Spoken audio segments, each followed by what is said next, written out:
ወድቃ ነበረ። ከዛ ጮኸ እሱ ማለት ነው። እኔ ደጋግሜ ነግራቸዋለሁ፣ እንደዚህ መሆን የለባችሁም፣ መጠንቀቅ አለባችሁ። ቤታችን ውስጥ 2 የቤት ሰራተኞች አሉ። ሁሉም በተሰበሰበበት በላ ልጅቷን እኔ ነኝ የገደልኳት፣ እኔ ነኝ የገደልኳት። ቤተሰቦቻችን ወዳጆቻችን አብረውን እንድታደናግጠው ስለነበረ ሁሉ ነገር ተፈጸመ፣ አለቀ። ሜዳ ላይ ቀረ ልቤ ሜዳ ላይ ለኔ በጣም አክስት እኮ እናት ሌላ ሁለተኛ እናት ማለት ነውና ያው በቃ ተያዙ። ከዛ በኋላ ምስክር ተባልን። የእሷን ደህንነት ጠብቀን ነው ለህግ አቅርበናት የነበረው። መለቀቋን አልሰማንም፣ ወርም አልሞላም። አይናችን ማረፊያ ነበረች ሳምሪዬና እኔ ከዛ በኋላ የትም አልሄድም ብዬ ህግም የለ ፍትህም የለ ብዬ ለእግዚአብሔር ሰጥቼ ነገር ሁለተኛ አላነሳም ብዬ ፎቶግራፏንም ሁሉ ደብቄ እስከዛ ድረስ ነው ፎቶግራፏን አይቻላቅም። አንዳንድ ጊዜ ወጣ ብለሽ ስራ ሰርተሽ ስትመጪ ምንም የማይሰማሽ ወይ ረሳሽ ምናምን ይመስላል ሰውና እንደዛ አይደለም። ምን ሆና እንደዚህ ያደረገቻት? ምን ተበድላ ነው የጎደለባት? ያጣችው የተበደለችው ነገር አለው ብዬ ጠየቅኩት። እኔ የምፈልገው ይሄን ብቻ ነው፣ እውነት ነው የምፈልገው።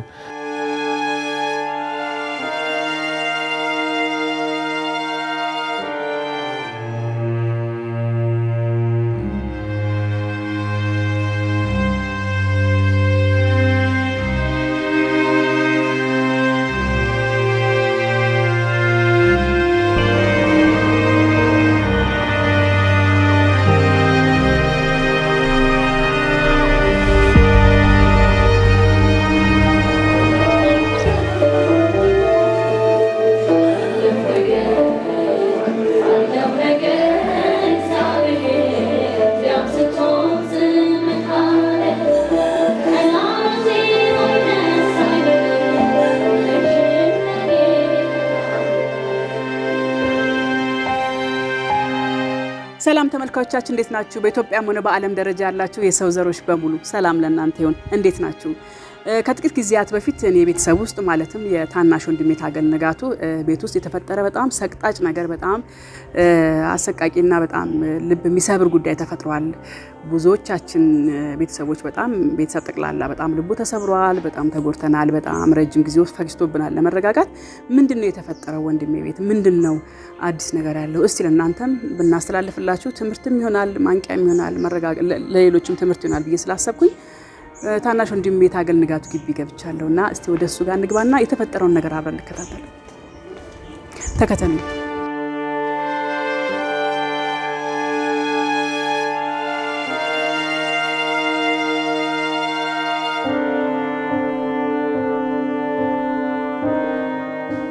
ሰላም ናችሁ? ሰላም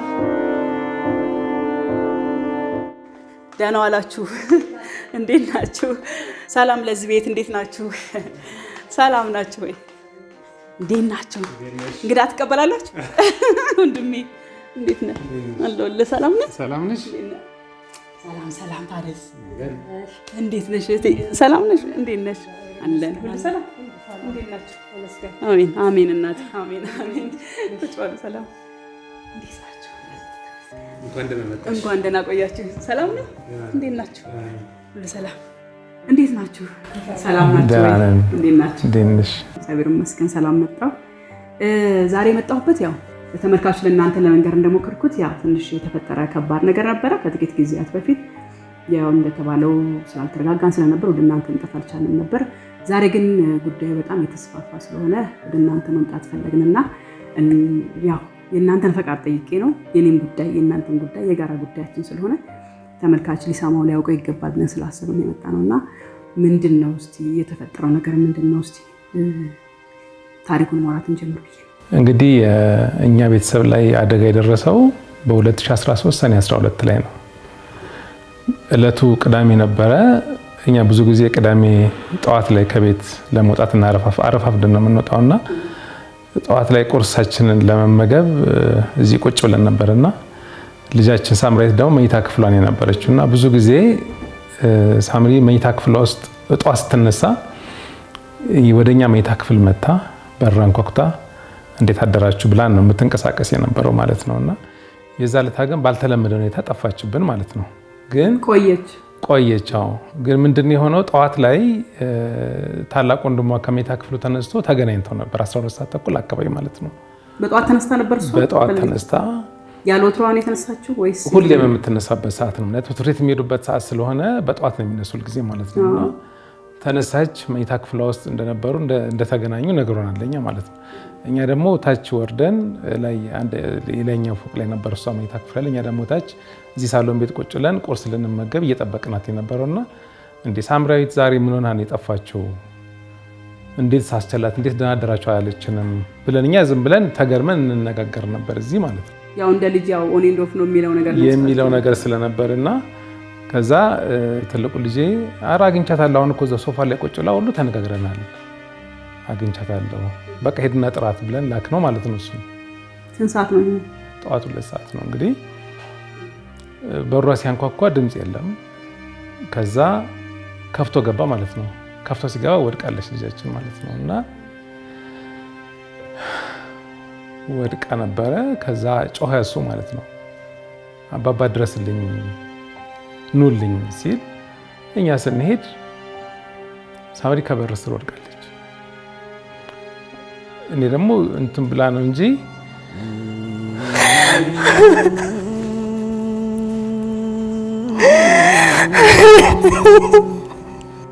ተረጋጊ በእግዚአብሔር እንድታለቅሽ አይደለም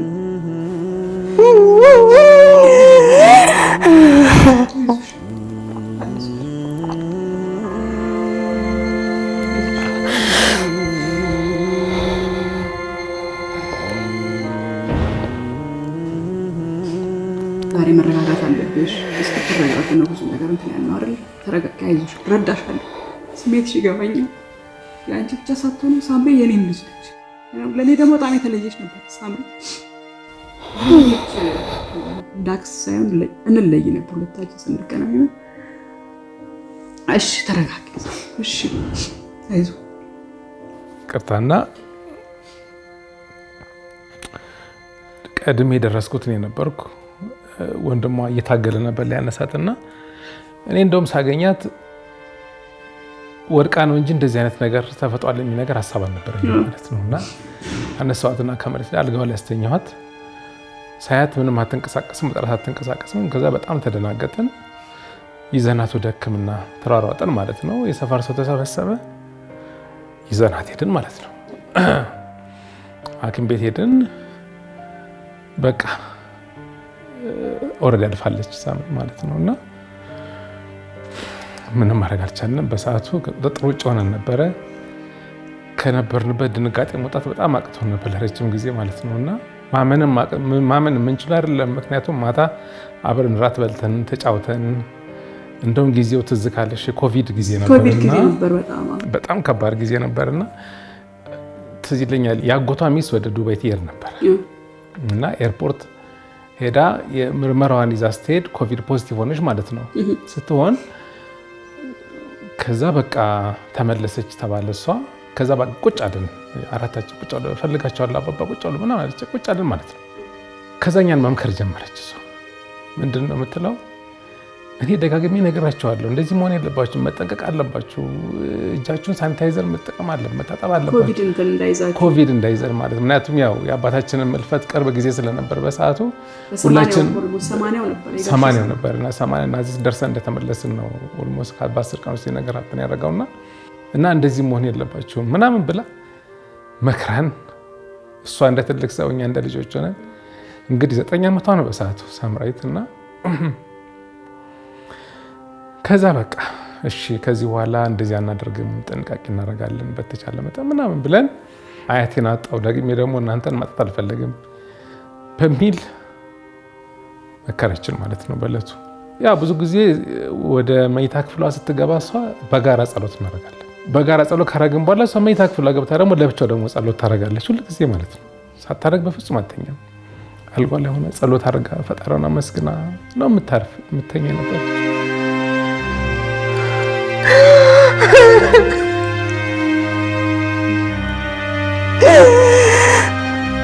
ማሳት ላይ ያስፈልገኝ ነበር ስላልተረጋጋችሁ የቆየ ነው ስላልተረጋጋን የቆየ ነው ግን ሌላ ትምህርት መሆን ስላለበት ነው ያነሳው። ግን ትበጠበጫ አይደለም አውቃለሁ እንደምትበጠበጫ ስሜትሽ እረዳዋለሁ።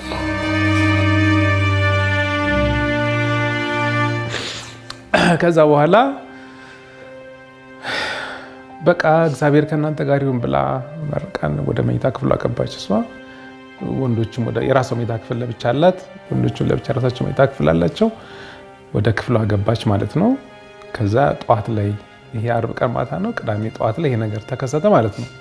እኛ እውነት ለመናገር በጣም ስጋቶች ነበሩ በልጆቻችን ደህንነት ላይ ከስራችን አጥፋም። በተለይ ለሷ እንደ ልጅ ሳይሆን እንደ ጓደኛ የነበረችውና የትም ስትሄድ ይዛ ትሄዳለች ምናምንና ይገርምሻል። ዓርብ ዕለት በጣም ትዝ የሚለኝ ሰርቲፊኬት ተቀብላ ነበር። የትምህርት የሚሰጥበት ቀን ነበርና ክፍል ውስጥ አስተማሪዋ ስለሷ አንዳንድ ነገሮች አውርታል ነበር። ስለ ባህሪዋ የክፍል አለቃ ናት፣ ረዳት መምህርት ናት ክፍሏ ውስጥ እና እንደዚህ አይነት ጎበዝ ተማሪ ነው። በጣም ጎበዝ ተማሪ ናት፣ ፈጣን ናት። ከዛ ይዛለታ የኔ ስራ ቦታ ይመጣ ነበር። ስራ ቦታ ይመጣ አይታኝ የስራዬን በደንብ ዞራ አይታ የሚገርምሽ ነገር እንግዲህ አሁን በሙያ የኮንስትራክሽን ስራ ነው የምሰራው እና መታ አብራን ሳይቴን አይታ አብረን ጎብኝታ አባባ በርትተሃል፣ በርታ እየጨረስክ ነው ምናምን ብለኝ ነው ዓርብ የዋለችው ማለት ነው። እድሜዋና የምትፈጽመው ነገር ፍጹም አይገናኝም ነበር። ፍጹም እንደውም እኛ ከነስሟ ፈጠኑ ነበር የምንላት እና በጣም ስለምትፈጥን ማለት ነው። እና ከዛ ይሄ ነገር ተፈጸመ፣ ቅዳሜ ዕለት ተፈጸመ። እኛ ያሰብነው ወይ ወድቃ ነው እንጂ ይሄ ነገር የሚል ነገር በፍጹም ሀሳብ አልነበረንም። ከዛ በቃ ተከሰተ። እንደዛ ከሆነ በኋላ ምርመራው የአስከሬን ምርመራ ወደ ሚኒሊክ ተላከ። ምንም የሆነች አልተመረዘችም፣ አልታነቀችም ያለችም ግን ታፍና አረፋ ነገር አለን ያሉን እኮ ያኔ አረፋ ጉሮሯ ላይ አረፋ አለ፣ ግን ለህልፈቷ ምክንያት መታፈን ነው የሚል ነገር ነው የተባል ነው። ከዛ ያው እኛም ሁሉም ቤተሰብ ተደናግጦም ስለነበረ ትኩረት ማድረግ የፈለግነው በምን ምክንያት እንደዛ ሆነች የሚል ነገር ነው እና ያው ሀዘናችንን ለቅሶ ላይም ስለነበር ቤተሰቦቻችን ወዳጆቻችን አብረውን ተደናግጠው ስለነበረ ሁሉ ነገር ተፈጸመ፣ አለቀ። ሜዳ ላይ ቀረ ልቤ ሜዳ ላይ ዳግመኛ ዓይንሽን ላላይ ምድር ላይ ሜዳ ላይ ቀረ ልቤ ሜዳ ላይ።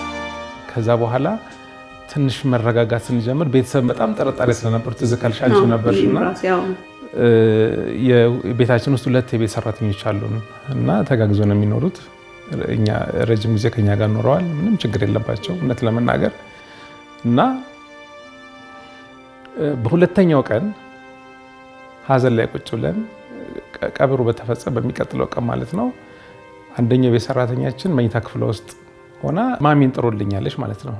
ከዛ ምን ፈልገሽ ነው ብላ ሄደች እሷ ማለት ነው መኝታ ክፍሏ ስትሄድ ልጆቼ ሲተኙ ሰራተኛ በተኙበት እንዳይገባ መጀመሪያውንም ተናግሬ ልጆቼ በተኙበት ማንም ሰው አይገባም ሰራተኛ። የዛን ቀን ግን ቀድማ ገብታ ሳምሪ ክፍል ወልውላለች። አርጋ አታውቅም።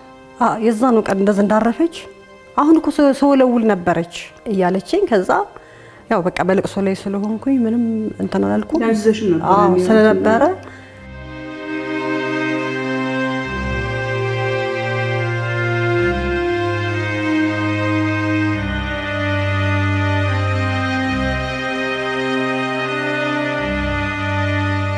ቀብረን መተን ካልባል ያ ነገር ስለቆጨኝ ጠርቼ ጠየኳትና አንቺ ሲጀመር ለምንድን ነው ሳምሪ ክፍል እንዴት ገባሽ? ገብተሽ አታቂም? አንደኛዋን ማለት ነው ሰራተኛ ተለቅ ያለችዋን ገብተሽ አታቂም እንዴት አሁን ዛሬ ገብተሽ ወልቦሽ? ከዛ በኋላ ገብቼ አለች ስገባባት ውጭልኝ ብላ ተቆጣችኝና ሳልወለው ወጣዋለች። ከዛ ያን ስላለች እንዴት ሳምሪ እንደዛ ተቆጣ አታቅም? ጸብ የለም ምንም ነገር የለም። በጣም ነው ሳምሪ የምትወዳት ልጅቷን ራሱ ስለዚህ እንዴት ውጪ ልል ትላቻለች የምትቆጣበት ምክንያት በመሃላቸው የሆነ ነገር ነበር ማለት ነው ብዬ ውስጥ የጠርጥሮ ስለነበረ አይ ይሄ ነገር እውነቱን አውጪ እኔ ነገር ይሻለው የዚች ልጅ ደም ይፈረዳል ለምንድን ነው የገባሽው ገብተሽ ማጣቂበት መግባት ይቻል ነበር አይቻልም ደምን ገባሽ በኋላ እንደዛ ያለች መጨረሻ ላይ በቃ ስራ መስራት አቃታት እኔ እንደውም የሰፈር ሰዎች እንደውም ድርተኞች እዚህ አካባቢ ድርተኞች ነበር ይከታተሏታል ሽንቁርት መፍጫ አምጪ ሲሏት ሌላ ቃት ሰጣቸዋለች ምናምን በቃ በጣም በቃ ተደናግጣ ነበር በዛ ፊት ሁሉም ሰው ይከታተላት ነበር ላይ ቴራስ ላይ ወጣ ቁጭ ትላለች ምን ትላለች በኋላ በምን ሁኔታ እንደሆነ አላቀም ክፍሏ ገብታ ቁጭ አለች በጓሮ በኩል ያለው ክፍሏ ቁጭ አለች መጨረሻ ላይ ማሚን ጥሯታለች ሲሄድ ሁሉም በተሰበሰበበት በላ ልጅቷን እኔ ነኝ የገደልኳት በላ በሰው ምስክር ፊት በምን ምስክር ፊት እኔ ነኝ የገደልኳት በላ ተናገረች ወዲያውኑ በቃ እኔም ጫጫውኩኝ ሁሉም ተጫጫውን መጣን ቁጭ አልን በቃ ምንም ልትደረግ በቃ ግርግር ነበር ለቅሶተኛ ነበር ምን ነበር ግርግር ተፈጠረ እሷም ያው ተያይዞ ወደ ፖሊስ ጣቢያ ጉዳዩ ሄደ ሲቪሎቹ ነበሩ በስከዛ በፊት ደግሞ እኛ ስንከታተል የነበረ ጊዜ አስታውሳለሁ ሳምሪ ክፍል የነበረውን የአልጋ ልብሷን አንሶላዋን ምናምን ሰብስባ እሱን ሰብስባ ላይ አውጥታለች ደበቀችው ወደ ላይ አውጥታ ቴረስ ላይ አውጥታ ነው የደበቀችውና እሱን ስናይ ነው ሁላችንም በዛሳን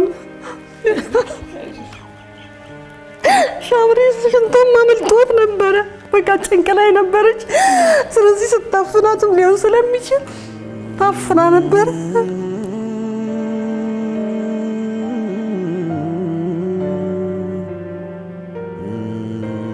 ሽንቷ ሙሉ አመልጦት ነበር ያንን ሁሉ ሰብስባ ላይ ወስዳለች ላይ ወስዳ አስቀምጣለች ልብሷንም ያው በቃ ተያዙ ከዛ በኋላ ምስክር ተባልን የሰው ምስክር ይሄን ስትናገር የነበረ ማድረጓን ይሄን ሁሉ ያመነችበትን እኛም ካላግባብ ለምን ገባች እዛ ሳምሪ አትግቢ ብላኛለች ያለችው ምክንያት ምንድን ነበራት በዛ ሰዓት የሆነ ነገር ነበር ብለን ብቻ የተለያዩ ማስረጃዎችን አምጡ ተብለን ፖሊስ ጣቢያ ሰጠን አደረገን ከዛ ያው እየተከታተልን እያለ በስንተኛው ቀን 2 ወርም አልሞላ በቃ ልጅቷን መንገድ ላይ ያገኘኋት እንደዛ ምን ያለች በቃ መንገድ ላይ ያገኘኋት ቦሌ ላይ አግኝቻት በቃ ደንግጬ ልሞት በቃ ሰማይ ምድር ነው የዞረብኝ እኔ ከዛ በኋላ የትም አልሄድም ብዬ አቅም የለ ፍትህም የለ ብዬ ለእግዚአብሔር ሰጥቼ ነገር ሁለተኛ አላነሳም ብዬ ፎቶግራፏንም ሁሉ ደብቄ እስከዛ ድረስ ነው ፎቶግራፏን አይቻላቅም በቃ አርጌ እስካሁን ድረስ የልጄን ደም እግዚአብሔር እንዲያወጣልኝ በቃ ከሱ ጋር ምንም ለምን ደቀቃችሁ አላልኩም በቃ ተውኩት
ተሰማኝ። እኛም እያንዳንዱ ተከታትለን ነበረ በወቅቱ ተሰብስበን ሁላችንም። ብቻዋን ታወራ ነበር፣ ሁሉን ሰው ትሸሽ ነበር፣ ሁሉን ሰው ትገላምጥ ነበር። የሆነ በቃ ተመልሶ መጥተው የሚያንቋት ነበር። ያኔ እንደምስ እኔ እየገደልኳ ብላ ስታምን ራሱ ሁሉም ስሜታ የሆነው ነገር እንዳይፈጠር በጣም እሷን እኛ ቴኬር አድርገናል። እዚህ አስታውሳለሁ። ሰራተኛዋ እንዳትጠቃ በስሜት አንድ ነገር ላይ ሁላችንም ምን ልጅ መስኪን ሳምሪ ለኔ በጣም እንዲህ አክስት እኮ እናት ነው፣ ሌላ ሁለተኛ እናት ማለት ነውና ተከላክለናል። የእሷን ሴኩሪቲ የእሷን ደህንነት ጠብቀን ነው ለህግ አቅርበናት የነበረው። ተሰብስበን ሁላችንም ፖሊሶች መጥተው ይዘዋት እንዲሄዱ አድርገን የነበረው። ግን አሁንም እያየን ያለው ነው። ከባድ ነገር ነው። አየባሰ ነው። የተገደሉ ትላንት ልጆች አሉኝ ብለሽ በማግስቱ ደግሞ 2 ልጆች የሉሽም፣ ልጅ የለሽም። ባዶ ከልጅ ውጭ እየኖሩ ያሉ ቤተሰቦች እየተበራከቱ ነው ያሉት። በየጊዜው እየተገደሉ ነው ያሉት። አበሳጨን ተብሎ ፍሪጅ ውስጥ ከቶ መግደል፣ አንቆ መግደል፣ አርዶ መግደል በጣም ብዙ እየበዛ ነው ያለውና እንደዚህ ሁሌ መረጋጋት ስላልቻላችሁ ነው ማቅረብም ያልቻልኩትም። ሁሌ መረበሽ ነው፣ ሁሌ እንትን ማለት ነው ብዬ ነው። ግን ብዙ ሰው እያለቀ ስለሆነ እንደምንም ብላችሁ ይሄን ነገር እናውጣው ብያችሁ ነው የመጣሁት። እንግዲህ ያው የኔም ጉዳይ እናንተም ጉዳይ ነው፣ የህዝብም ጉዳይ ስለሆነ ፍትህ ስለሚያስፈልግ ነው ይሄን ነገር ያደረግነው። ሌላ የምትለው ነገር አለ? አዎ አሁን እንግዲህ አንድ ጊዜ ልጃችን አጥተናል ያለ እድሜዋ ብዙ። ሳምሪ በቤታችን ብዙ ነበረች። አንድ ልጅ ብቻ ነበረች። አይናችን ማረፊያ ነበረች ሳምሪዬና አሁን ይሄ ነገር እኛ ላይ ተፈጠረ። በሰዓቱ ብዙ ሚዲያዎች ወደኛ ጋር ለመምጣት ሞከሩ። ግን እኛ በሰዓቱ መረጋጋት አቅቶን ስለነበረ ማንም ማግኘት አልፈለግንም። ከሀዘናችን የምንወጣበትን ነገር ነው በጣም ከድንጋጤያችን መውጣት አቅቶን ነበር በሰዓቱና ይሄ ነገር ተፈጠረ። ከዛ በኋላ ይገርምሻል አዲስ አበባ ፖሊስ ኮሚሽን ነበር ተይዞ የነበሩት እነኚህ 2 ልጆችና መርማሪ ፖሊስ የጠየቁት ለመሆኑ ምን ሆና እንደዚህ ያደረገችት? ምን ተበድላ ነው የጎደለባት ያጣችው የተበደለችው ነገር አለ ወይ ብዬ ጠየቅኩት። እኔ የምፈልገው ይሄን ብቻ ነው፣ እውነት ነው የምፈልገው። ማለት እኔ ሳላውቀው ቤቴ ውስጥ የተፈጠረ ነገር ይኖር ይሆን ወይ? ባለቤቴ ሳታውቀው የተፈጠረ ነገር ይሆን ወይ? ጥያቄ ስለነበረኝ ጠየቅኩትና ዛሬም እነሱ ቤት ነው መኖር የምንፈልገው። ሁለቱም ይሁን ነበር። ምንም አላደረጉም። ምንም ችግር የለብንም። በቃ ምንም ችግር የለብንም። እኛ ከዛ መውጣት አንፈልግም። እንግዲህ ለረፍት ቤተሰቦቿ ጋር ስትሄደች ልጅ ለቤተሰቦቿ ስንቅ አስይዘን ምን ብለን እንዳትቀጥሪብኝ ብላሽ ነበር። እንዳትቀጥሪብኝ ሌላ ሰው አንድ ወር እኮ ከምናምን አልሰራችም። ደሞዝ እንደው ድጋሚ ጨምሬ ነው የቀጠርኳት ከሄደች በኋላ። እረፍት ሌላ ለዚህ ዓላማ ነበር ዓላማዋ ተመልሳ ሰራተኛ እንዳትቀጥሪ ያለችኝ። እኔም ደግሞ በቃ በልጅቷ ላይ ያየሁት ነገር በዛ ሰዓት ምንም ስላልነበረ ጠበቅኳት። እንደመጣች እንደውም አይ ደሞዝ መጨመር አለብኝ ስትለኝም ደሞዝም ጨምሬ ነው መልሼ ያስገባኋት። እንደውም ሰው ተይ የወጣ ሰራተኛ አትመልሺ ግዴለሽ የሚቀርብሽ ሲሉኝ አይ እንደዚህ አይነት ነገር ምን ችግር አለው ብዬ ነው ያሰብኩት። በቃ እንዳሰብኩት ግን አልሆነልኝም። በጣም የሚገርም ነው። እሺ እና ከዛ በኋላ ይሄ ነገር ከተፈጠረ በኋላ በቃ ይሄ ነገር ተከስቷል። ጉዳዩን ለፖሊስ ይዞታል። ይሄ ከባድ የግድያ ወንጀል ነው። ስለዚህ እኛ ምናረኛ ማስረጃ መስጠት ነው ከኛ የሚጠበቀው ነገር። እኔ ነኝ የገደልኳት ብላ ስትናገር ብዙ ሰው አለ፣ አንቺ አለሽ፣ እህት ያለሽ፣ ወንድሞች አሉ። የሰራችው ስራ በጣም የሚያስጨንቅ ነው። ሁለተኛ የኛ ሪአክሽን ደግሞ የኛ ምላሽ ደግሞ እንደዛ አይደለም። ዝም አለን እኛ በቃ። ምክንያቱም ይሄ ልናስብ አንችልም። በፍጹም እንደዚህ ታደርጋለች ብለን የምናስባት ልጅ አልነበረችም በሰዓቱና ይሄ ነገር ከሆነ በኋላ በቃ ፖሊስ ጉዳዩን ተከታትሎ ፍትህ እናገኛለን ብለን እኛ ራሳችንን ወደ ማረጋጋት ልጆችን ወደ ማረጋጋት በተለይ ትልቁ ልጅ መጀመሪያ እሱ ስለወድቆ አይቷ ስለነበረ ከዛ እንትን ውስጥ መውጣት አልቻለም ነበረ እና ይፈራል። አሁን ድረስ ልጆቼ እኛ እዚህ አጠገባቸው ቁጭ ብለን መኝታ ክፍል ሲገቡ በራቸውን ቆልፈው ነው ከፍርሃታቸው የተነሳ ማለት ነው። ይሄን ያህል የመንፈስ ጉዳት ደርሶባቸዋል ልጆችን ከቤት ካልወጡ ከጓደኞቻቸው ጋር ካልሆኑ በስተቀር ወይኛ አጠገብ ካልሆኑ በስተቀር ማንንም አያምኑ፣ ዙሪያቸው ነገር አያምኑ። ይሄን ያህል ማለት ነው እና ከባድ ጊዜን እያሳለፍን ነው። አንዳንድ ጊዜ ወጣ ብለህ ስራ ሰርተሽ ስትመጪ ምንም የማይሰማሽ ወይ ረሳሽ ምናምን ይመስላል ሰው እና እንደዛ አይደለም። አሁን ብትሄጂ ክፍላቸው ብትሄጂ ልጆቼ በራቸውን ቆልፈው ቁጭ ብለዋል። በቃ አንዱ አንዱን ይጠብቃል። አያምኑ ተኝተው እርስ በርሳቸው አይተማመኑ። 3 ናቸው ልጆቹ፣ አንድ ሴትና 2 ወንድ ነበሩ። አሁን ወንዶች 2 እንደዛ ነው እየኖሩ ያሉት። አሁን ይሄ እኛ ጋር ያለ ነገር እኛ ቤቶች የቆም አይደለም፣ እኛ እስከሚገባን ድረስ። ከዛ በኋላ ብዙ ነገር ሰማን በየቦታው። ከአንድ ቤተሰብ 2 ህፃናት ተገደሉ ተባለ ቅርብ ጊዜ ቦሌ አራብሳ ላይ ሰማን፣ ሻሸመኔ ላይ ሰማን፣ ቡራዮ ላይ ሰማን፣ እዚሁ ኮልፌ እዚሁ አዲስ አበባ ሰማን። እኔ እንደውም በቃ ለረጅም ጊዜ ወደ ስራ ማለት መመለስ አቅቶኝ ነበር ለረጅም ጊዜ። በሆነ አጋጣሚ መኪና ማሽከርከር አቅቶኝ ስለነበር እነሱ ከቤት ወጥተው የሆነ ጉዳይ ነበረና እዛ ደርሰው ሲመለሱ እችኑ ልጅ ያወጣል ቦሌ ሚካኤል አካባቢ ማለት ነው። እና እሷ ሮጠችኛን ስታይ በጣም የምትገባበት አታ ሰማይ ምድር ዞሮባት እንደው በቃ እኛም ተንቀጠቀጥን። ከጌታ ባለው ጋር ነበር። መለቀቋን አልሰማንም አናውቅም። አትሊስት ፖሊስ ለኛ እንዲህ ወይ መረጃ አላገኘንም ወይ ፍርድ ቤት አቅርበናል ሊል ይገባል። ኃላፊነቱ ነው አይደለም እንዴ? በቃ ምንም የሰማው ነገር የለም። መለቀቋን የሰማነው ከዛ በኋላ ሄድኩ እኔ። እንዴት ነው ይሄ ነገር ሊሆን የቻለው? አሁን የኛ ፍላጎት ሰውን ማስታደድ አይደለም፣ ሰውን መበቀል አይደለም የኛ ፍላጎት። በቃ እኔ ልጅን አልመልሳትም። በቃ ፈጣሪ ሰጠኝ፣ ፈጣሪ ወሰደ፣ በቃ አለቀ። ምንም ላደርግ የምችለው አይደለም። ግን እንዴት ሊሆን ይችላል? ቢያንስ እውነቱን ማወቅ የለብንም ወይ? እኛ ሌላ ጥያቄ የለንም። ሰዎች ነበሯት። እኔ ያኔ ፍርድ ቤት አዲስ አበባ ፖሊስ ስንሄድ በማግስቱ ነው አዲስ ልብስ ቀይረው ያየኋቸው። አዲስ ነጠላ ጫማ ለብሰው እኛም ሄደናል ስንሄድ አዲስ ልብስ ያየኋቸው። እኔ ደንግጫለሁ። ማን ነው የሚመጣው የሚጠይቃቸው? እሱ ራሱ ግልጽ አልነግረን የፈለገ ሰው አልነበረም በወቅቱ። ተናግሬያለሁ። ማን ነው ማለት ወንጀለኛ ናቸው እንዲያዙ ተደርጓል። በዛ ደረጃ አዲስ ልብስና አዲስ ነገር አድርጎ የሚንከባከቡ ሰው ማን ነው? ከጀርባ የሆነ ሰው የሆነ ግሩፕ የሆነ ነገር እንዳለ እኔ ገመትኩት። ሳምራዊትም ሆነ ከኛ ጋራ ጸብ የለም፣ ለዚህ የሚያበቃ ነገር የለም። ግን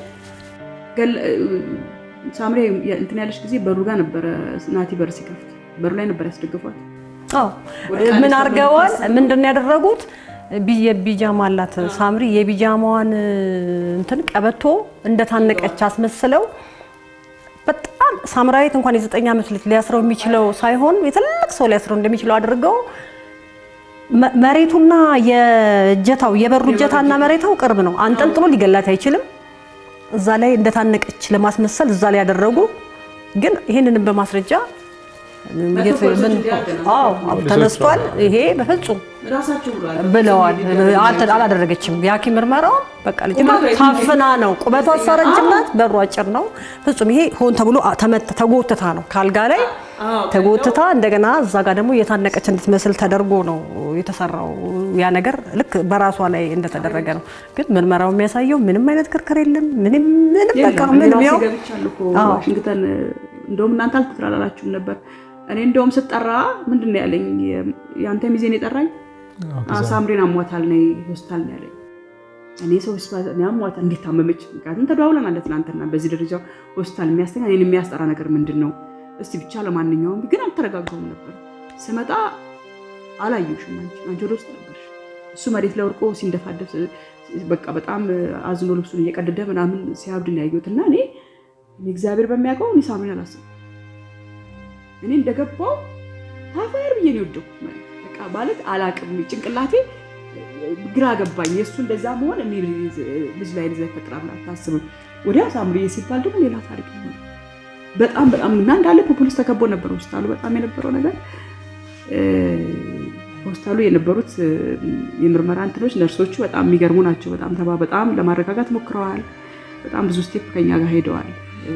እስከ ሚኒሊክ ድረስ ያለው የምርመራ ሂደት አሪፍና ትክክለኛ ምርመራ ነበር ብዬ ነው የማስበው። እኔም ነበርኩበት ይዤ አስክሬኑን ምንም ሲሄድ አብሬን ተከትዬ ሄድኩት። ሲገባ ማስገብቼ ነው ደግሞ ሙሉ እያንዳንዱ ነገር በጥንቃቄ በደንብ እንዲታይ ሁሉ ፑሽ እያደረግን ነበር የታየውና ፍትህ እየተሰጠ አይደለም። ዛሬም ነገም ከነገ ወዲያም እኔ ይሄ ስትሮንግ የሆነ አቋም አለኝ። እስካሁን የተገደሉ ህጻናት ላይ ፕሮግራም እየሰራው ነው ያለው። እየሰራው እንትን እያልኩ ነው የራሴን ነገር አፍኛ አንዳንዴ እዚህ ላቸው ከሆነ የቦሌ አራብሳ 2 ህጻናትን የገደለችው ልጅ ፍርድ አገኘች ብዬ ስል በጣም ደስ ብሎኝ ሳጨበጭብ ብዙ ሰው ተናዶብኝ ነበር። ቁስሌ ይሄ ነው ምንም ማለት አንዳንዴ ውስጥሽ ይጮሃል አይደል የማታወጣው ግን ሁሌ ጌጋሽ ሐዘን 80ኛውን ካከበር 80 ቀኑን ካከበር ነው በኋላ በ10ኛ ቀን እንደገና በዛች በ2-3 ወር ባልሞላ ጊዜ ውስጥ 2 ሰው ነው ቤት ውስጥ ያጣለውና ሰው አልተረዳም። ሳጨበጭበ እኔ የራሴ ቁስል ስላለ ብያለሁ በተደጋጋሚ። ሁላችንም ውስጥ ቁስል አለ፣ ሁላችንም ታመናል። እኔ እናት ስለሆንኩ ብቻ ሳይሆን አክስት ነኝ፣ ለዛምሪ ደግሞ የእናት ያልነኝና ያ ነገር ውስጤ ስላለ ነው። ፍትህ አለማግኘቱ ስለሚያመኝ የእሷ ፍትህ አገኘች፣ የእሷ ፍርድ አገኘች ሲባል በጣም ደስ ብሎኝ ጨብጭቤያለሁ። ይሄ ማለት ኢሰባዊ መሆን አይደለም። ኢሰባዊ ሆና ነው የገደለችው።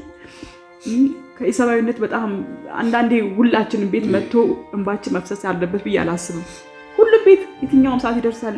መንግስት ትኩረት ሰጥቶ ጉዳዩን ወደ የህግ እንትን ካላደረገ በስተቀር በጣም ከባድ ነው። የጸጥታ ኃይሎች በጣም ሊተባበሩ ይገባል ብዬ አስባለሁ። እና የልጅ ቁስል አይበርድም አውቃለሁ። የተኛበት አንጀት እንደሚከብድ ወንድሜና እህቴም ፍትህ አላገኙም። ይሄ ነገር 2 ዓመት ነው። ብዙ ሰዎች የቅርብ ሰዎች እየደወሉ ለምንድነው ግን የማታቀርቢው? ለምንድነው ይሄ ነገር ለሰው ማስተማሪያ የማታረጊው? ነው ሌላ እንደገና ቁስል እንትን ማለት ነው ብዬ ትቼው ቆይቼ ነበር። ግን አሁን ታይሙ ስለሆነ ያወጣ ነውና ሳምሪ ካለፈች በኋላ 2ኛ ዓመት ደርሷል።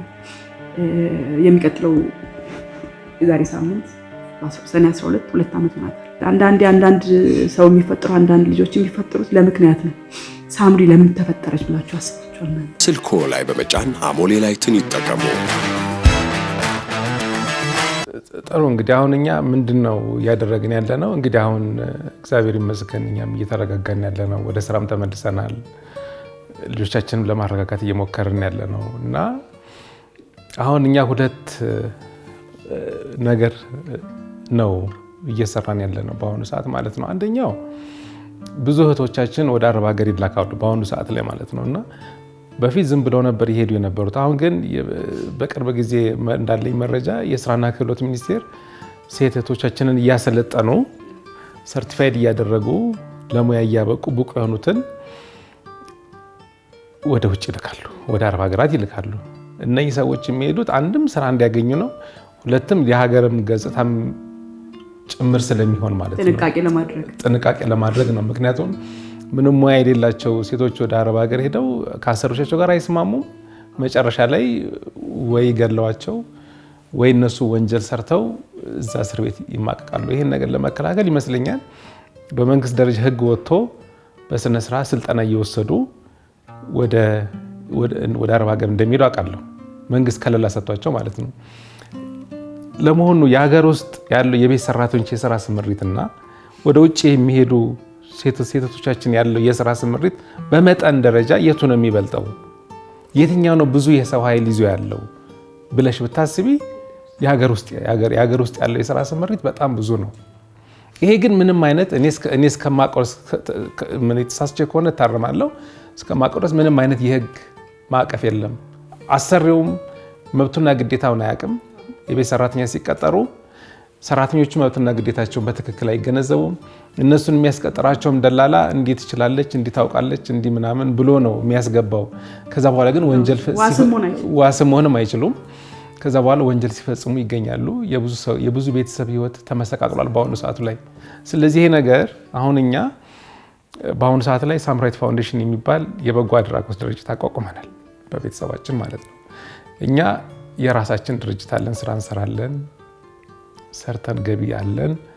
ስለዚህ ከምናገኘው ገቢ ላይ ከምናገኘው ትርፍ ላይ በቃ የልጃችን መታሰቢያ አንድ ነገር ማድረግ አለብን ብለን አስበን ሳምራዊት ፋውንዴሽን የሚባል የበጎ አድራጎት ድርጅት አቋቁመናል።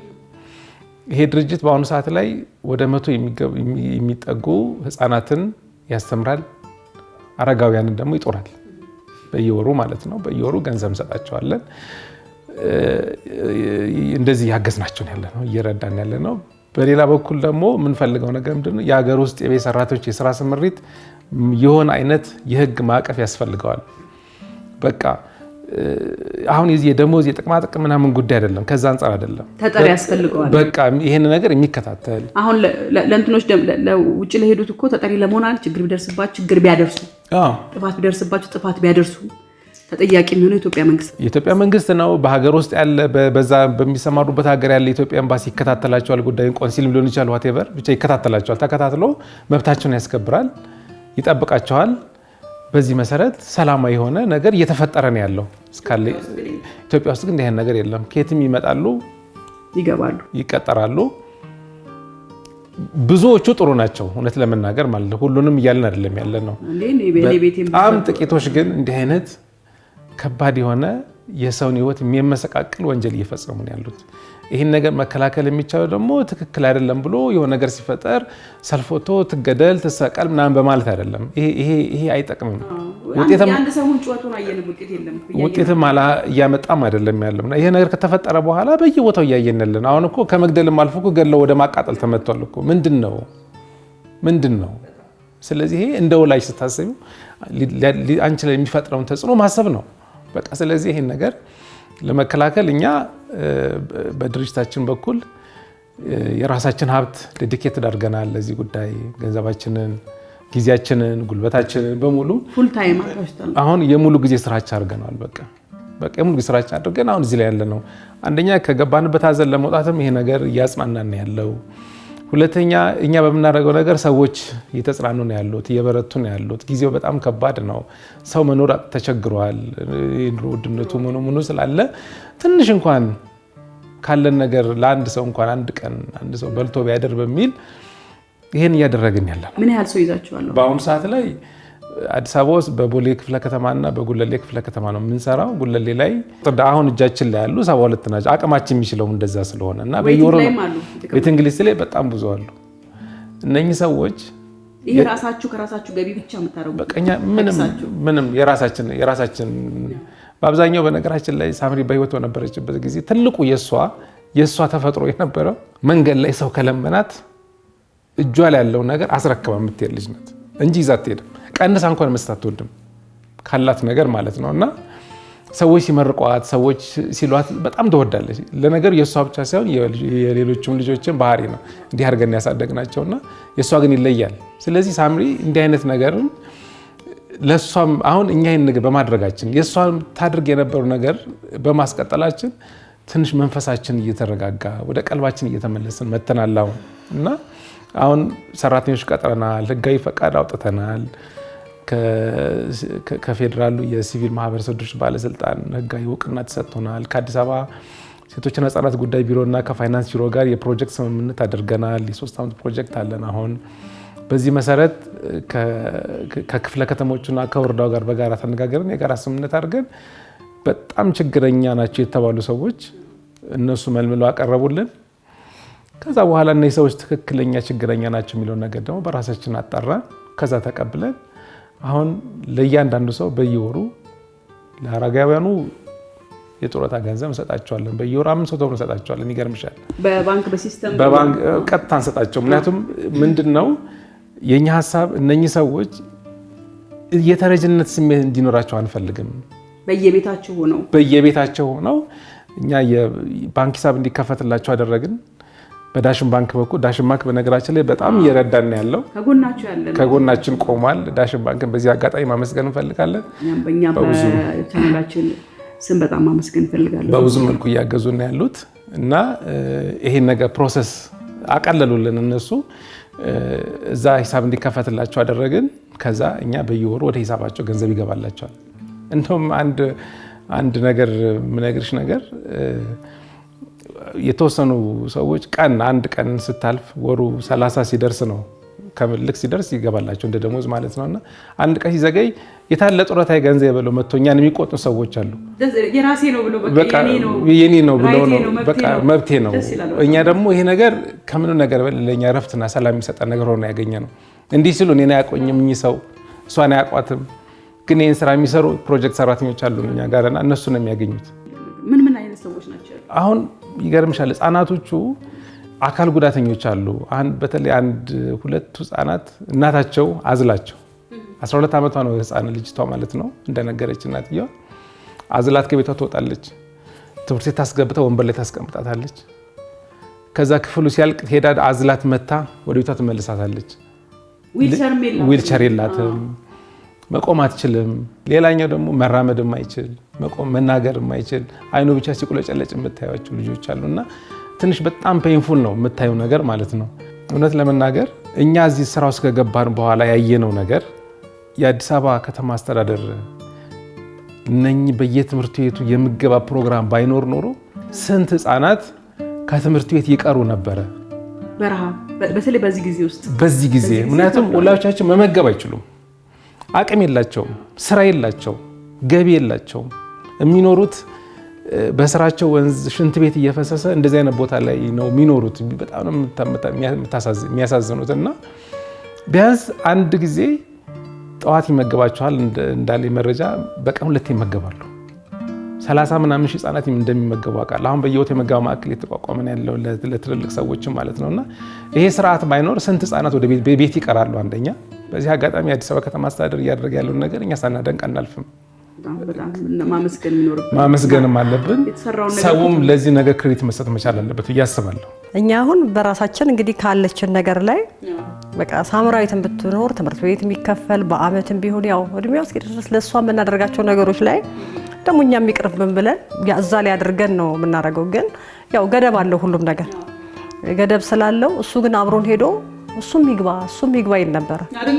ሁሉንም ማስደሰት አይቻልም። ምክንያቱም እኛ እዛ ጋር የሄድንበት ቦታ ላይ አሁን በዌት ያዝናቸው ብዙ ናቸው። እነዚህ የባሰባቸውን ነው ያዘን አካል ጉዳተኞችን በጣም ደግሞ ደካማ አረጋውያንን ነው።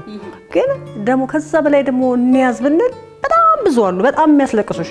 ቢያንስ እኛ በእነዚህ እንጀምርና እግዚአብሔር ከፈቀደ ደግሞ የሚያግዘን አካል ብናገኝ የዛን ጊዜ ደግሞ ሰዎች መጨመር ይቻላል። በጎ ሰዎች እንደዚህ የሚያስቡ አሁን ለምሳሌ እኛ ቢሮ የከፈትንበት ላይ መታ ምንድነው ሳምራዊት ፋውንዴሽን ምንድነው ስትለን የቀደሙን ዓላማውን አስረዳናት፣ ታሪኩን ነገርናት። በጣም አዝና እሷ እኔ ከምሰራው ላይ በቃ 2 ሰው ይዛሉ አለች አብላ አሁን በወር 1000 ብር ደረሰኝ ተቆርጦላት ትወስዳለች። 1000 ብር እኔም 2 ሰው ልሳተፍ እነዚህ ከጻናቶች 2 ልሳተፍ ብላና ሌላ ሰዎችም እንደዚሁ ፕሮሚስ የገቡልን ሰዎች አሉ። ገና ያው ወደፊት ይፈጽሙታል። ፎርማት አዘጋጅታችኋል? እንደዚህ አሁን የሚያግዙ ሰዎች እሱን አሁን ፎርማት አዘጋጅተናል። እንደዚህ ለሚያደርጉት ደግሞ ቀጥታ በሳምራዊት ፋውንዴሽን ነው የምናስገባው። በባንክ አካውንት ተከፍቷል፣ በሳምሪ ፋውንዴሽን ስም ተከፍቷል። ስለዚህ እዛ አካውንት ውስጥ ነው በእኛም በግላችንም በምንም አይደለም እዛ አካውንት ውስጥ ነው የሚገባው። ብሩንም እኛ ደብዳቤ ይጻፋል። ልክ ወር በደረሰ ጊዜ ለባንኩ ደብዳቤ እንጽፋለን። ባንኩ ሰዎቹ በፈለጉበት አካባቢ የፈለጉበት ባንክ ሄደው ነው የሚያወጡት። እንደዚህ የሚያስፈልጋሉ። አሁን እዚህ የምትመለከቱ ተመልካቾቻችን ራሳችሁ 2 ሰው ይዛሉ፣ 3 ሰው ይዛሉ፣ 10 ሰው ይዛሉ እንዲህ የምትሉ ሰዎች ኖራላችሁ። ማስተማርም ይችላል፣ መጦርም፣ ብዙ ሕክምናም ምግብም በጣም ከባድ ነው አሁን ኑሮ እየከበደ ስለሆነ እሱም ብቻም አይደለም። በተጨማሪ ደግሞ አሁን ምንድነው የጤና መድን አምባሳደር ነበርኩ በቃ እሱ አሁን የጤና መድን ሽፋን እሱን ሄደው እንዲታከሙ በሚቀጥለው አመት ነው እንደ እግዚአብሔር ፈቃድ እንትን ያለው የሚቀጥለው አመት ነው። እዚህ ላይ እኔ አሁን እኛ ሀገር ላይ በጣም ብዙ መልካም ሰዎች አሉ። እኛ ሀገር ላይ አሁን ለምሳሌ እንደ ምሳሌ ባነሳልሽ አሁን እንደ መቄዶንያ አይነት እንደ ሙዳይ አይነት ገብቶሻል ብዙ አሉ። እነኚህ ተቋማት አሁን ችግረኞችን ከመንጎዳና ያነሳሉ ምናምን እና በዛ ተቋማቸው ውስጥ አስገብተው መመገብ አለ አይደለም እንደዚህ ያለ። ግን አሁን ቤት ኖሯቸው እኛ የታዘብነው ነገር ነው ምነግርሽ። ቤት ኖሯቸው መጠለያ ኖሯቸው ቤታቸው ውስጥ ግን የሚቀምሱትና የሚልላቸው በጣም በርካታ ሰዎች አሉ፣ ወጥተው መለመን ያቃታቸው ማለት ነው። ስለዚህ አሁን እኛ እየሄድንበት ያለው መንገድ ሰዎች አንደኛ በቃ እኔ ተረጂ ነኝ፣ ቤት የለኝም፣ ቤተሰብ የለኝም የሚል ስለንቦና ውስጥ እንዲገቡ አንፈልግም፣ በተለይ እኛ የምናገዛቸው ሰዎች። ስለዚህ ሰዎች በቤታቸው ውስጥ ጭምር የሰው እጅ የሚጠብቁ በጣም የወደቁ በጣም በርካታ ወገኖች አሉ። እነኚህ ሰዎች ማገዝ ያስፈልጋል። የምትሰጪው ደግሞ ሲተርፍሽ መሆን የለበትም፣ ያለሽን ነው መስጠት ያለብሽ። ብዙ ሰዎች እኔ አሁን ብዙ አንዳንድ ኮንታክት የሚያደርጉን ሰዎች አሉ፣ ኖራቸው ይዘው መርጃውን መንገድ ያጣቸው ሰዎች አሉ አይደል? ህጋዊ መንገድ አሁን ገኒ ስጭልን ምናምን ብለህ እንደምትለው አይደለም መርዳት። እንደዚህ ህጋዊ የሆነ እውቅና ያለው መንግስት ሊጠይቀው የሚችል ጥያቄነት አሁን ለምሳሌ በሳምሪ ፋውንዴሽን ስም ነው የምታስገቡት ስትል ወደ ግለሰብ አይደለም ቋት አይደለም የሚገባው፣ ወደ ሳምሪ ፋውንዴሽን ወደ ህጋዊ ተቋም ነው ገንዘቡ የሚገባው። ከዛ ነው ዲስትሪቢዩት የሚደረገው። እና ብዙ ዲያስፖራዎች ውጭ ያሉ ብዙ ተከታታዮቻችን እንደዚህ ትጠይቁኛላችሁ። እኔንም በምን መልክ እናግዝ ለበዓል ለሰዎች ማድረግ የሚፈልጉ በርካታ ሰዎች አሉ። ከዛም ውጭ በቋሚነት መርዳት የሚፈልጉ ብዙ ሰዎች ያናግሩን ነበርና ይሄው መንገዱ ሳምሪ ፋውንዴሽን። በነገራችን ላይ እኔ አምባሳደር ነኝና በየትኛውም ቦታ ሳምሪን የተመለከተ መረጃ ከፈለጋችሁ ከስር በስልክ መደወል እና ደግሞ ከስር ደግሞ በቴክስት በሜሴጅ ልጠይቁን ትችላላችሁ። እንደገና ደግሞ እነሱ የምታገኙበትን መንገድ ስልኮች አሉ። እዚህ ባስቀመጥነው የስልክ መስመር ላይ አግኝታችሁ በደንብ ታወሯቸዋላችሁ። ዌብሳይት አላችሁ፣ ፔፓልም አለ፣ ጎፈንዲም ከፍታችኋል። እሱ በጣም ኢምፖርታንት ስለሆነ እሱም እንደዛ ተከፍቷል። እሱም አለ። መንገዱን ቴሌብር እሱን ነገር ላስረዳሽ። አሁን እኛ እንደነገርኩሽ ነው። አሁን እኛ ስታፎች አሉን ይህን ስራ የሚሰሩ ማለት ነው። እኔ ለምሳሌ የድርጅቱ ስራ አስኪያጅ ሆኜ ነው የምሰራው። ስራ አስኪያጅ ሆኜ ሰራ ግን ደሞዝ ተከፋይ አይደለሁም። ለምሳሌ እኔ ብቻ አይደለሁም። እኛ ውስጥ የሚሰሩ በጎ ፈቃደኞች አሉ። ለእነዚህ ሰዎች እኛ የምንሰጣቸው አላማችንና ስለደገፉ ብቻ ትልቅ ልምድ ያላቸው ትልልቅ ሰዎች አሉ። እነዚህ ሰዎች ከኛ ጋር የሚሰሩት ወይ የትራንስፖርት ምናምን እንሰጣቸው ካልሆነ በስተቀር ደሞዝ አንከፍላቸውም። በበጎ አድራጎት ነው የሚሰሩት። በቃ በበጎ ፈቃደኝነት ነው የሚሰሩትና እኛ ብዙ በጎ ፈቃደኞች ያስፈልጉናል። ይሄን ነገር አብረው ነው የሚሰሩ። ለምሳሌ አሁን አንቺ አንድ ሰው ወጪ ሸፍናለሁ ብትይ በእኛ ቁጥር ላይ አንድ ጨምራለሁ ማለት ነው። 72 ሆነ 73 ይሆናል።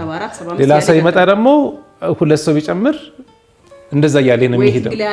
ዌቲንግ ሊስት ላይ ወደዚህ እየገቡ እየተጠቃለሉ ይመጣሉ ማለት ነው። አሁን ሰውን እየተጠባበቁ ያሉትን ሰዎች እየጨመርን እያገዝን ተስፋ እያደረጉ ይሄዳሉ። ነው ሰዎች በቃ መኖርን ተስፋ ያደርጋሉ። የሚያግዘኛል የሚል ነገር ያደርጋሉ ማለት ነው። ስለዚህ ይሄን ነገር ሰዎች ኢትዮጵያውያን በሙሉ ማለት ነው ማሰብ አለባቸው። እንደነገርኩሽ እስኪተርፍ መጠበቅ ያለባቸው ማገዝ አለባቸው። እኛ በአሁኑ ሰዓት ላይ በነገራችን ላይ ብዙ ሰዎች አሉ እኛን እያገዙን ያሉ በሀገር ውስጥም በውጭም ሀገር ማለት ነው። እነዚህ ሰዎች በጣም ማመስገን እንፈልጋለን። በተለይ ድርጅቱን ለማቋቋም በሄድንበት ሰዓት ላይ በፌዴራል የሲቪል ማህበረሰብ ድርጅት ባለስልጣን እኛን በጣም በቃ እኛን ሀሳብ እንትን ብሎ አቶ አብዱሪሃም የሚባል ጥሩ ወንድም አለ። በጣም ላመሰግነው እፈልጋለሁ። እኛ ፍቃድ ስናወጥ በብዙ መልኩ አማክሮናል። ሲያማክረን ሲረዳን የነበረው እንዴት እንደመሄድ እንዳለበት ብሎ ሲረዳን ነበረ። ከዛ ውጪ የአዲስ አበባ ፋይናንስ ቢሮ ላይ አቶ ሶስ የሚባል ገና ሀሳባችን ይዘን ስንሄድ በቀጥታ ምንም ሁለት ጊዜም አላሰበም እኛን ለመርዳት እና ከጎናችን ቆሞ ሲያግዘን፣ ሴቶችና ህጻናት ጉዳይ ቢሮም እንደዚህ አቶ ሰለሞን የሚባል በጣም መልካም ሰው አለ። ከዛ በየቦሌ ክፍለ ከተማ ወረዳዎች ላይ ሁለቱም ወረዳዎች ያሉ ሰዎች በጣም ረድተውናል። ሰዎች ከኛ ጋር ናቸው ያሉት እውነት ለመናገር ማለት ነው። እነኛ አረጋውያኑ አካል ጉዳት ያላቸው ሰዎች ምናምን እነዚህ ሰዎች ሕክምና ይፈልጋሉ፣ ልብስ ይፈልጋሉ፣ ጫማ ይፈልጋሉ፣ ምግብ ይፈልጋሉ። ብዙ ነገሮች አሉ። ብዙ ጉለት ቤታቸው በጣም ለመኖር ምቹ አይደለም። ቤታቸው በተወሰነ መልኩ ቢሻሻልላቸው የሚል ብዙ እቅዶች አሉ። ከዚህ ውጪ በቀጣይ ከዚህ ከአዲስ ዓመት ከኢትዮጵያ አዲስ ዓመት ጀምሮ ቀጣይ እቅዳችን ምንድነው? የህፃናት ወላጆች ስራ ሰርተው ገቢያቸውን ማሳደግ ይፈልጋሉ። ያን ስራ ለመስራት አቅም የላቸውም። ስለዚህ እነዚህ ሰዎች ምን ያስፈልጋቸዋል? ስራ ማስጀመሪያ ገንዘብ ያስፈልጋቸዋል። እንዴት ነው ስራ የሚጀምሩ? ምን የገቢ ማስገኛ ስራ ውስጥ እንዲገቡ እንፈልጋለን እኛ ማለት ነው። እና እዛው የሚቀጥራቸውን ቢገኙ አንደኛ በነገራችን ላይ እኛ የምንረዳቸውን ሰዎች በእኛ ድርጅት የተወሰኑትን ሁሉ እየቀጠርን ከውጭና በጣም መጥተው ከሚረዱት ውስጥ የተወሰኑት እኛ ጋር መጥተው እንዲሰሩ ሁሉ እያደረግን ያለ ነው። ከኛ ጋር እየሰሩ ነው ያሉት። እዚህ ምን እንረዳቸዋለን፣ ልጆቻችን እናስተምራለን። እዚህ ደግሞ እኛ ጋር ሰርተው ደግሞ የተወሰነ ደግሞ ገቢ ያገኛሉ ማለት ነው። ብዙዎቹን ግን እንደዛ ማድረግ አይቻልም። ስለዚህ ባሉበት ቦታ ላይ ትንሽም ስራ ሰርተው ገቢያቸው የሚያርግበትን ነገር ለመፍጠር ፕላን አለን፣ እቅዳለን። ሌላኛው ነገር ሌላ ማመስገን የሚገባን ነገር ኢትዮ ቴሌኮም ማመስገን እንፈልጋለን። ምክንያቱም ኢትዮ ቴሌኮም በቴሌብር አማካኝነት የድጋፍ ማሰባሰቢያ ፕሮግራም አለው፣ ፈንድሬዚንግ አካውንት አለው። እዛ ውስጥ የኛን ፕሮጀክት ገምግመው አይተው የኛን ሀሳብ አይተው ተቀብለው አንዱ ቴሌብር ፈንድሬዚንግ አካውንት አለን። እዛው ሰዎች ገብተው የቻሉትን ያህል ቢያግዙን በቀጥታ ቅድም እንደነገሩሽ ተጨማሪ ሰዎችን መያዝ እና ማገዝ ያስችለናል ማለት ነው። ቴሌብር አለ፣ ጎፈንዲሚ ከታች አስቀምጠንላቸዋል። በጎፈንዲሚም ዲስክሪፕሽን ላይ ኮሜንት ላይ አስቀምጥላቸዋለሁ። ከዚህ በተጨማሪ እንግዲህ ያው በአርቲስቶች ያላችሁ ታዋቂ ሰዎች በተለያየ መልክ ሯጮችም ሆናችሁ በሙዚቃ ዓለም ውስጥ በአርት ውስጥም ያላችሁ ከዛ ውጭም እውቅና ውስጥ ያላችሁ የሶሻል ሚዲያ ተጠቃሚ በርካቶች እንደሆናችሁ አውቃለሁ። ይሄንን የሳምሪ ፋውንዴሽንን ዓላማ ደግፋችሁ በቴሌብርም በተለያዩ የማገዣ መንገዶች የባንክ አካውንትም ስላለ ሰው በዛ ውስጥ የየራሱን እገዛ ያደርግ ዘንድ አጫጭር ቪዲዮዎች እየሰራችሁ ብትልኩልን እንዲህ በስልካችሁ እንትን ብላችሁ የተሰማችሁን ነገር አድርጋችሁ ሰው እንዲያግዝ የሚያደርግ ቪዲዮ ለእኛ በዚህ እዚህ ጋር ባስቀመጥኩላችሁ የስልክ የቴሌግራም አድራሻችን ብትልኩልን እኛ ደግሞ ለህብረተሰቡ መልሰን እናቀርብና ሰው የሚያግዝበትን መንገድ እንፈጥራለን ብዬ አስባለሁ። በተጨማሪ ደግሞ የተለያየ ውጭ ሀገር ሆናችሁ እኔን ኮንታክት ያደርጋችኋሉ። ልብስ በርካታ ልብሶች ሰብስባችሁ የተራረፉ ልብሶችን ሰብስባችሁ አስቀምጣችሁ በምን መልክ እንላክ የምትሉ አላችሁ፣ በምን መልክ እናግዝ በገንዘብ የምትሉ ስላላችሁ አሁንም ይሄው እድሉ ተከፍቷልና በዚህ መልክ እንድታግዙ መግለጽ ፈልጋለሁ። ሌላ ከዚህ ጋር ማለት ተያይዞ የምትገልጹት ነገር ካለ ደግሞ አሁን ምንድነው በመጪው ጥር ሰኔ 12 ላይ ያው ሳምራዊት ያለፈችበት 2ኛ ዓመቷ ነው። ያንን ቀን በማስመልከት የድርጅታችን ስራ መጀመሩ ላውንች የምናደርግበት ፕሮግራም ተዘጋጅቷል። እየተዘጋጀ ነው ያለው በኃይሌ ግራንድ ሆቴል ነው የሚሆነው። የት ነው ያለው? ላምበረት ያለው አዲሱ። በዚህ አጋጣሚ ዌብሳይታችንን በጥራሳ በዛው ዕለት በላውንቺንግ ፕሮግራሙን የድርጅቱ መመስረት በምናውጅበት ቀን ሰኔ 11 ቀን ነው። ሰኔ 11 ቀን እሁድ ቀን ነው የሚሆነው። ዌብሳይታችን ኦፊሻሊ ስራ ይጀምራል፣ ይመረቃል። www.samrawitfoundation.org ነው ዌብሳይታችን። ሁሉም ሰው ገብቶ ላይ ይችላል። በዚህ አጋጣሚ ዌብሳይታችን አዘጋጅታ የላከችልን እህታችን ወይዘሮ ሰብለ አንዳርጌ የባለቤት የት ናት። ባለቤቷን ዶክተር ሰለሞን ከነ ቤተሰባቸው እናመሰግናለን። አትሌት ኃይሌ ገብረስላሴን በዚህ አጋጣሚ ማመስገን እንፈልጋለን። ያንን ቦታ በነፃ እንድንጠቀምበት ፈቅዶልናል። እኔም በዚህ አጋጣሚ ምስጋና እንድደርሳችሁ እፈልጋለሁ። የምን ጊዜም ተባባሪዎች ናችሁ። ኃይሌ በጣም ነው የምወድ፣ በጣም ነው የማከብር። ስለፈቀዳችሁልኝ ለአጠቃላይ ማኔጅመንቱ እኔም በተጨማሪ ማመስገን ስላለብኝ ነው። የድርጅቱን ዓላማ እንደ ካምፔን ነገር እንጀምራለን። ቅድም እንደነገርኩሽ ከዚህ ከቤት ሰራተኞች ስራ ስምሪት ጋር በተያያዘ የሀገር ውስጥ በተመለከተ ህፃናት ያለ ምክንያት መሞት የለባቸው፣ መቆም አለበት። መንግስት ትኩረት አድርጎ ይህን ነገር ማስቆም አለበት። የህግ ማዕቀፍ ሊኖር ይገባል፣ ለሁሉም፣ ለአሰሪውም ለሰራተኛውም ጭምር። እንዲህ ብለን ስነ ሁሉም የቤት ሰራተኞች ችግር አላቸው እያልን አይደለም ያለን። በህፃናቱ ጉዳይ ላይ ሁለተኛ በበጎ አድራጎት ስራ ጉዳይ ላይ ሰዎች አብረን መቆም አለብን። በዚህ ሰዓት ላይ ሰዎች አብሮ መቆም አለባቸው፣ መደጋገፍ አለባቸው። የተቸገሩትን ለመርዳት እስኪ ተልፈን አንጠብቅ የሚለው የኛ የድርጅታችን መርህ ነው። በዚህ መሰረት እንሄዳለን። በዚህ አጋጣሚ ሁሉም ሰው ከኛ ጎን እንዲቆም ጥሪ እናቀርባለን። እንግዲህ አንቺ እህቴ ያው ይታወቃል የድርጅታችን የአምባሳደር ሆነሽ እየሰራሽ ነው ያለሽው ከኛ ጋር ሁልጊዜም ከመጀመሪያው ጀምሮ ከጎናችን አልተለየሽም። እስከ ላደረግሽው ነገር አንቺ እናመሰግናለን። ቤተሰቦቻችን በሙሉ ወንድሞቼ፣ እህቶቼ፣ እናቴ፣ የባለቤቴን ቤተሰቦች በሙሉ ከኛ ጎን ነበሩ።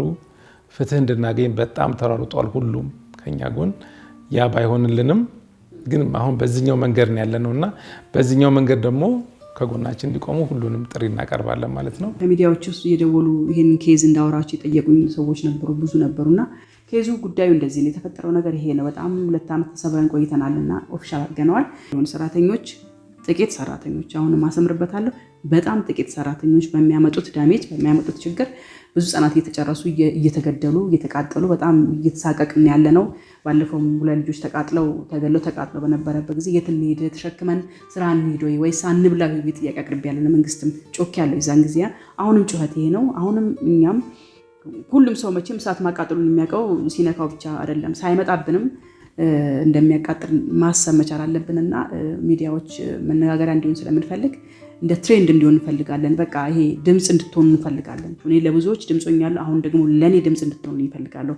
ምናልባት ታፈር የምታወሪው ነገር ካለ? እኔ ያው ተናግሬ ጨርሻለሁ። ግን ምንድነው አሁን እኛ ሳምራዊት ካረፈች በኋላም ብዙ ህጻናቶች እኔ እንዲሆኑ ባሉ ቁጥር ሁሉ ጊዜ እያለቀስኩ ነው ያለሁት። የእውነት አንድ ሞት አይደለም እየሞቱ ያሉት፣ ከሞቱም በኋላ ሌላ ስቃይ።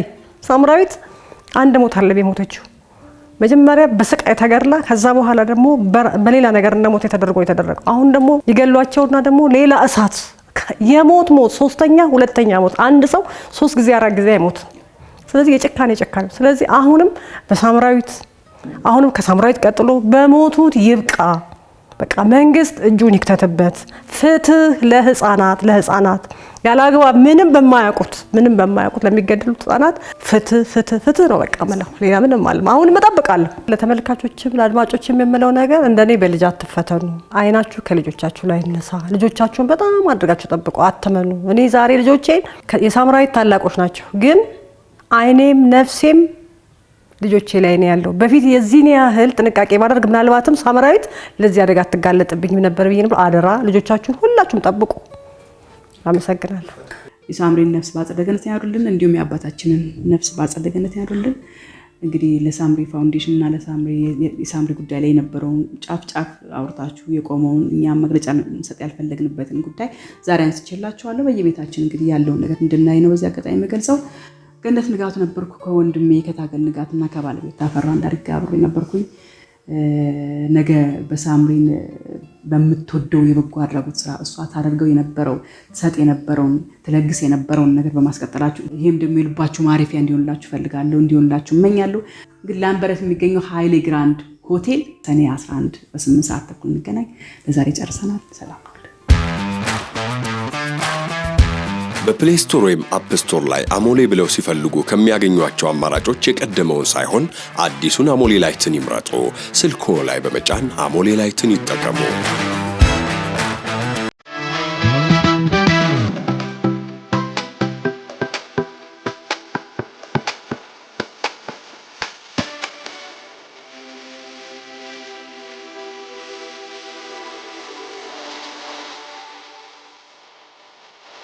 በቤተሰብ ደረጃ በጓደኛ ደረጃ በግል በጋራ መጣቸው ጤና ስቴስፋን ይታቀሙ።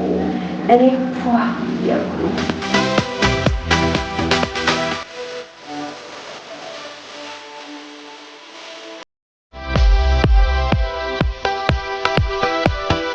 ጤና ስቴስፋን የሁላችን ምርጫ ሴት ወንድ ቤተሰብ ጓደኛ ሁሉም ሰው ጎራውን ዘና ይልበት መዝናኛችን መዋቢያችን መዳኛችን ቦታ ነውና ጎራው እኔ ድኛለሁ ይመስለኛል። በጣም ኮንፈርት ሰምቶኛል። ጸውና ለከመለሳለሁ እናንተ ጤና ስቴስፋን